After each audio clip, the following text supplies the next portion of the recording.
پرانے زمانے سے یہی رواج چلا آ رہا ہے۔ ادھر گھر میں چونٹیاں نظر آئیں اور ادھر بڑی بوڑھیوں نے مٹھی بھر آٹا کونوں میں ڈال دیا۔ چونٹیوں سے بھی نجات اور صدقے کی نیکی مفت میں۔ ابا ہنسنے لگے تو خاتون کے چہرے پر بھی مسکراہٹ آ گئی۔ چلے میں بھی پھر آٹا ہی ٹرائی کر لیتی ہوں۔ وہ کچھ سوچتے ہوئے کوپیکس پاؤڈر وہیں کاؤنٹر پر رکھ کر واپسی کے لیے مڑ گئیں، اور ستار بھائی نے ابا کو خشمگین نگاہوں سے دیکھتے ہوئے کالی مرچوں کو تولنا شروع کر دیا۔ ابا، تم نے ستار بھائی کی دکانداری خراب کر دی۔ واپسی پر میں نے ابا سے ہنستے ہوئے کہا، نہیں بیٹا، یہ بات نہیں، ہمارے گھروں سے برکتیں اسی لیے اٹھ گئی ہیں۔ لوگ اللہ کی مخلوق کا خیال رکھنا بھول چکے ہیں۔ پہلے کسی گھر کے سامنے کتا بھی آ کر بیٹھ جاتا تھا تو گھر کی خواتین اس کے سامنے بھی کچھ نہ کچھ بچا کھچا سالن روٹی رکھ دیا کرتی تھی، مگر اب ایسا نہیں ہوتا، کیونکہ اب روٹیاں بھی گن کر پکائی جاتی ہیں۔ برکتیں کہاں سے آئیں گی پھر؟ اس قوم پر بام نہ گریں، زلزلے نہ آئیں، سیلاب نہ آئے تو اور کیا ہو۔ ابا تاسف کے اظہار کے ساتھ ساتھ مجھے آسان زندگی کے گر سمجھانے کی کوشش بھی کر رہے تھے۔ عرصہ گزر گیا، میں بھی اس واقعے کو بھول گیا۔ پھر ایک دن بڑے بھائی جان کے ہاں جانا ہوا۔ ابھی ڈور بیل بجانے ہی لگا تھا کہ چڑیوں کے جھنڈ کے اڑنے کی زوردار آواز کانوں میں پڑی۔ چونک کر اوپر دیکھا تو پتا چلا کہ مین گیٹ کے دونوں جانب مٹی کے کنڈے رکھے تھے، اور ان کنڈوں سے چند لمحے قبل یقیناً وہ چڑیا دانہ چگ رہی تھیں، اور اب میری آمد سے ڈر کر انہوں نے اڑان بھری تھی، مگر ابھی بھی وہ اڑ کر دور نہیں گئی تھیں، بلکہ اوپری منڈیر پر ادھر ادھر پھدک کر میرے جانے کا انتظار کر رہی تھیں۔ بھتیجی نے دروازہ کھولا تو میں اندر داخل ہو گیا۔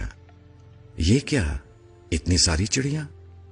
میں نے سلام کے بعد خوشگوار حیرت سے بھابھی سے پوچھا، جو کچن کی کھڑکی سے کھانا پکاتے ہوئے مجھے دیکھ کر مسکرا رہی تھی۔ تمہارے بھائی جان نے رکھے ہیں یہ کنڈے لا کر چڑیوں کے دانے کے لیے؟ وہ معنی خیز انداز میں بڑی بھتیجی کو دیکھ کر مسکرائیں تو مجھے اچنبھا سا محسوس ہوا۔ شام کو بھائی جان آئے تو مجھ سے رہا نہ کیا۔ بھائی جان، یہ چڑیوں کے لیے دانہ رکھنے کی کوئی خاص وجہ ہے کیا؟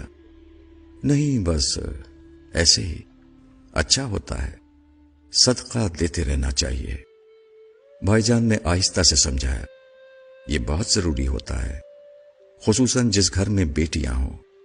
پھر بتانے لگے کہ کسی بزرگ کے پاس ایک شخص نے آ کر بتایا کہ وہ غریب آدمی ہے اور پریشان ہے کہ اپنی جوان بیٹیوں کی شادی کس طرح کر پائے گا، کیونکہ غربت کی وجہ سے کوئی اس کی بیٹیوں سے شادی کرنے کو تیار نہیں۔ بزرگ نے مشورہ دیا کہ روز 200 بھوکوں کو کھانا کھلاؤ، تمہارا مسئلہ حل ہو جائے گا۔ غریب آدمی مارے احترام کے بزرگ کو تو کچھ نہ بول پایا، البتہ آستانے سے باہر آ کر زار و قطار رونے لگا۔ پاس سے گزرتے ہوئے کسی دانا نے پوچھا، روتے کیوں ہو؟ غریب نے جواب دیا، غربت نے پہلے ہی مار مار کر ادھموا کیا ہوا ہے، اور سرکار نے فرمایا ہے کہ روز 200 بھوکوں کو کھانا کھلاؤ، تب بیٹیوں کی شادی ممکن ہوگی۔ دانا آدمی مسکرا کر بولا، بھلے آدمی، بھوکا کیا صرف انسان ہوتا ہے؟ اللہ کی مخلوق چھوٹی ہو یا بڑی، بھوک تو سب کو ستاتی ہے۔ اگر تم ایک مٹھی آٹا بھی چونٹیوں کو ڈال دو گے تو سمجھو تمہارا صدقہ ہو گیا۔ دانا آدمی تو یہ کہہ کر اپنی راہ چل دیا، اور غریب اپنی ناقص عقل پر ہنستے ہوئے اپنے گھر کو چلا۔ کچھ عرصے بعد ہی صدقے کی برکت سے نہ صرف وہ اپنی بیٹیوں کے فرائض سے سبکدوش ہوا، بلکہ گھر میں بھی خوشحالی آ گئی۔ بھائی جان جس وقت یہ واقعہ ہم کو سنا رہے تھے، مجھے ابا کی مٹھی بھر آٹے والی بات یاد آ رہی تھی۔ میں نے آنے والے دنوں میں دیکھا کہ بھائی جان نے اپنی چاروں بیٹیوں کی شادیاں ان کی صحیح عمر میں بالکل درست موقع پر کر دیں۔ شاید اسی لیے جب میں نے اپنا گھر لیا تو سب سے پہلے اپنے دروازے کے پاس چڑیوں کے لیے دانہ رکھ دیا۔